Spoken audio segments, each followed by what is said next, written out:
this baby is the most powerful thing in the world. Okay. And I think it creates all different advantages and disadvantages. I don't think I've ever had him on a show. I've been watching him for 30-some years. He's the great American college basketball storyteller. He's a humble man, so he's probably turning red right now, along with that beautiful gray hair. It's Bill Raftery. Yes, college basketball analyst for Fox and 9 other networks. You're the most employed guy outside of like Tom Hanks in the world. You got a new movie every 15 minutes. So, you know, my first job out of college, I covered Tark. Okay, so I'm 21 years old from rural Washington State, and I moved to a city with mobsters, Mike Tyson and Jerry Tarkanian. I know you knew Tark. Sure. What are your memories of Tark? We played them in the Garden, and we lost. Played well, and I remember reading in the magazine all these kids doing exceedingly well. They seemed to be better compensated than our players. And, of course, explain that to the alumni and the priests at Seton Hall. It didn't matter, basically. But as the years would go by, you know, you got to know him. If he lost a player, he'd say, I know what we offered him. They must have brought the Brinks truck in. He did. He was pretty open about stuff. He really was. And, you know what was funny? You told me a story in the hallway earlier. Freddie Glussman owned a restaurant called Piero's. Piero's, exactly. Piero's was a legendary Italian restaurant that, you know, I couldn't afford. I was a young kid, a broadcaster, and it was for, like, adults, and I didn't fit. And Tark's people hated me because I was pretty outspoken against them sometimes. But you had dinner with him once there? Yeah, no, a number of times. What we would do if we came into town to do a game, we'd ask him to come to dinner. Sure. And invariably we go to Piero's. Yeah. And one night, unabashed, he said, you know, I coached here 19 years. I never paid for a meal. And I'm going, I would be embarrassed to say that, but he was very proud of it. It was just the way things were. And you sort of understood the makeup or the success because the kids were well taken care of, I'm sure. And when all the investigations, the one thing I will say, the parents of those great players, they loved them, and like they all protected him. Yeah. They just believed in what he did for their young man. He was an intriguing guy. He found a way. Little bit bitter, you know. He wasn't happy with UCLA in particular, and John Wooden and he had their friction, and but those guys they were lifers. I mean, he was a junkie. Oh, God, Tark was it. Literally, we were walking through the airport one time. I wasn't. A group of people were. And there was the Iran hostage situation with Reagan was the president. Remember, he came into the presidency, and there was the Carter, the Iran hostages. And somebody said, Tark said, what are all the yellow ribbons at the airport? And he goes, I have no idea. And it's like, you ever heard of the hostage situation? He's like, I have no idea what you're talking about. It's like, Jerry, it's on every channel for a month. Tark was literally lived basketball, breathed it, ate it, slept it. I was not there for this, but one of the guys in coaching said to Tark, boy, it's a shame this Persian Gulf War. And he said, what do you mean? He had no idea. It was in the middle of the season. It started. It was like, what do you mean? Speaking of that, Tark's problem, he told me this off record. He used to be upset that John Wooden had Sam Gilbert, the legendary booster that took care of Wooden, and he goes, nobody talks about it, but my guys, they think we're paying for players. So Bob Knight, like 2 days ago, cantankerous but a brilliant guy, had this to say. Let's play the tape with Joe Buck. Here it is. I've never been a Wooden fan. You know, now that's like almost heresy. And not to me, it isn't. I have a lot of respect for Wooden as a coach. How he coached, he was a good coach. But from then on, I don't mind saying it, I don't respect Wooden because he allowed Sam Gilbert to do whatever it took to recruit kids. And one time he told me, he said, I just didn't know how to deal with Sam Gilbert. And I'm saying to myself, well, I damn sure should have dealt with him. And personally, I like John, you know, as a person. But the whole UCLA, it isn't just John, it's the whole UCLA approach to recruiting. I think that John was called in and told he didn't have to worry about recruiting, that they had people that would take care of that for him. I've always struggled to reconcile the Bobby Knight I respect, the ethical gold standard recruiting, and that really cared about kids, and the Bob Knight that can be a bully. But in this instance, that didn't drive me crazy because I don't think he was inaccurate, Bill. Well, here's the thing. He's very principled, Bob. Yes. No question. I've known him since I'm a kid. We coached against one another when he was at Army. He had a great relationship with Seton Hall. I call it the Irish conjunction. You know, he's a great guy. However, you know, his mother's a bank robber. You know what I mean? It's like it's like a little disjointed. You know, I didn't know or was aware of all that stuff, obviously, you know, what went on and what transpired at UCLA. How is Bob seen in basketball circles, though? I think he's the guy that everybody felt could take 5 waiters and have a half-hour workout and then beat your team.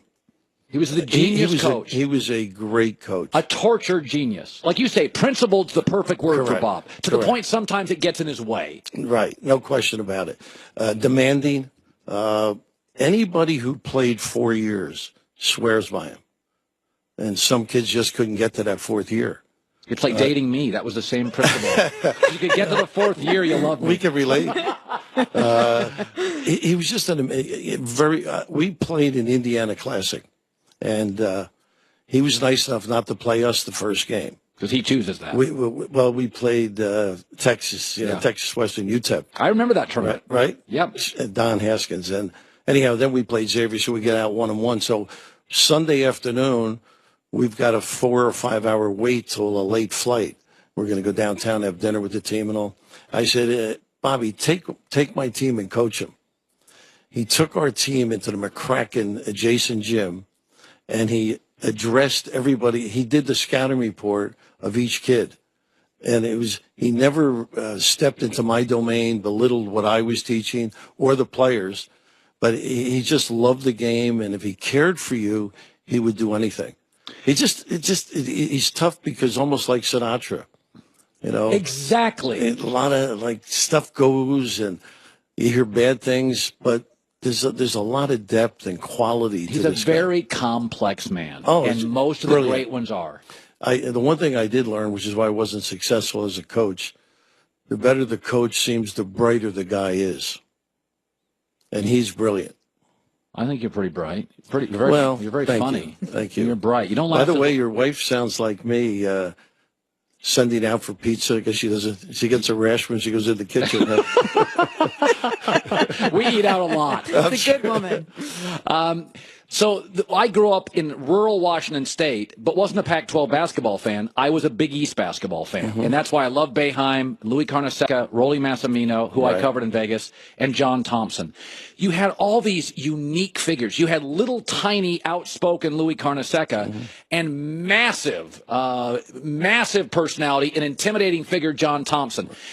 Then you had young Boeheim, this great recruiter who played a zone. Then you had Rick Pitino. You had P.J. Carlissimo, his gruff voice. Right. It was like Marvel Comics. These guys were all brands. Take me back to John Thompson, because he was always, to me, I was always intimidated by him as a kid. John, it's interesting too. I went up to Newport as a high school senior, and John plays for Archbishop Carroll. And he's playing a friend, Vinny Ernst, who ended up being the MVP in the NIT. Yeah. He's my buddy. We thought we were going to go to college together.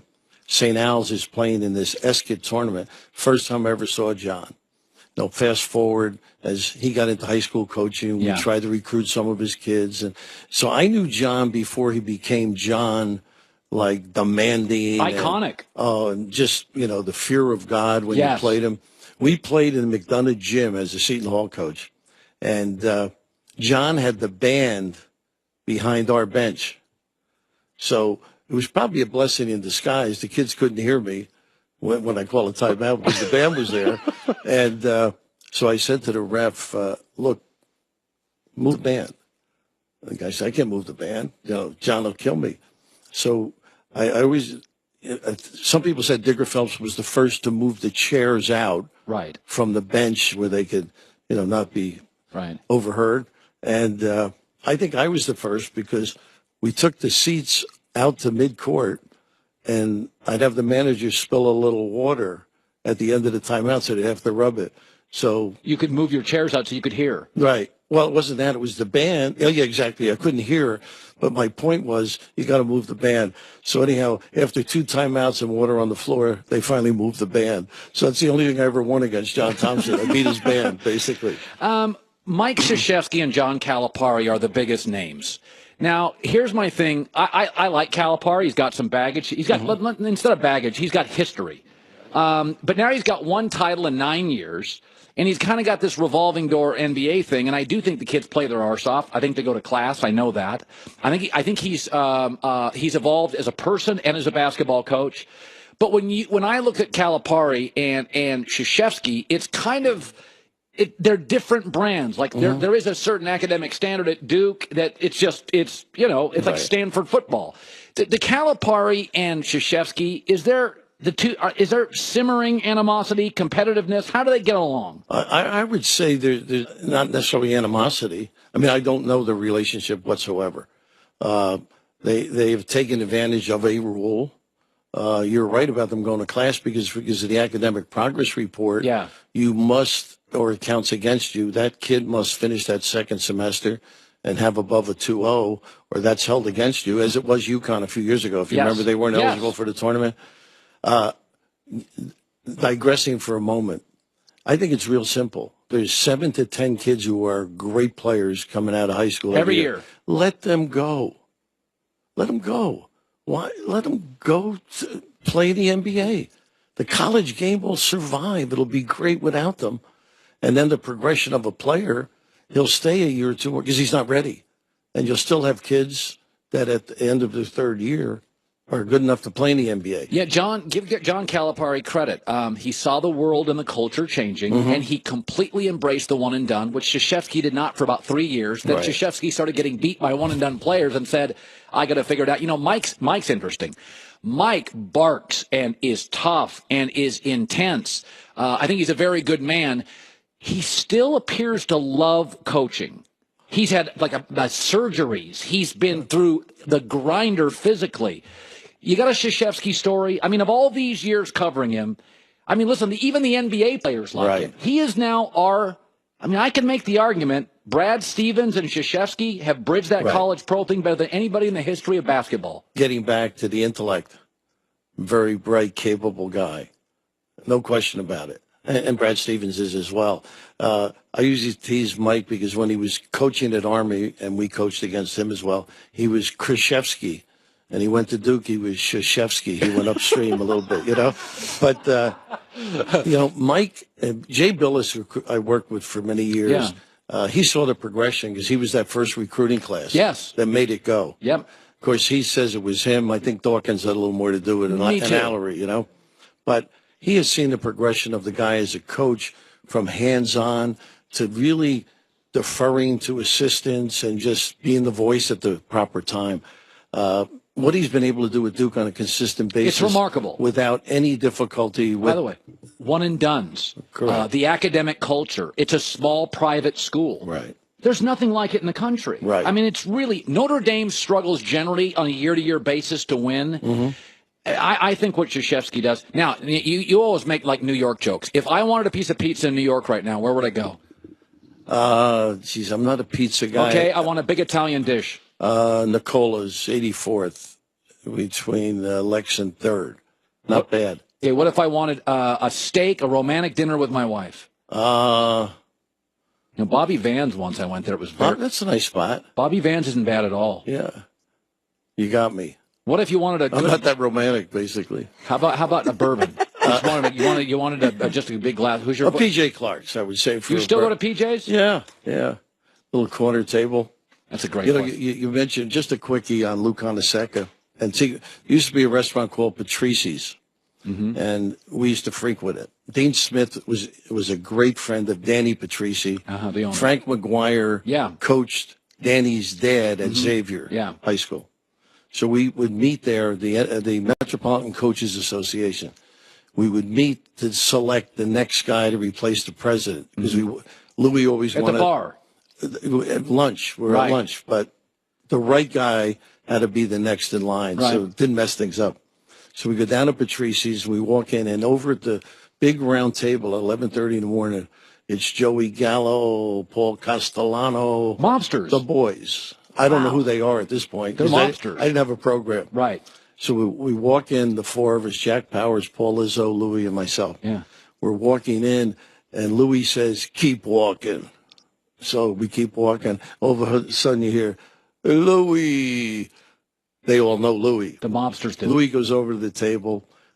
pays his respects. He comes to the table and he says, "I would have introduced you, but they'd want you to dump some games." That was it. Well, I'll give you one more while you got a second? I don't. I'm up against the, can you talk to me after the break, though? Sure. Bill Raftery.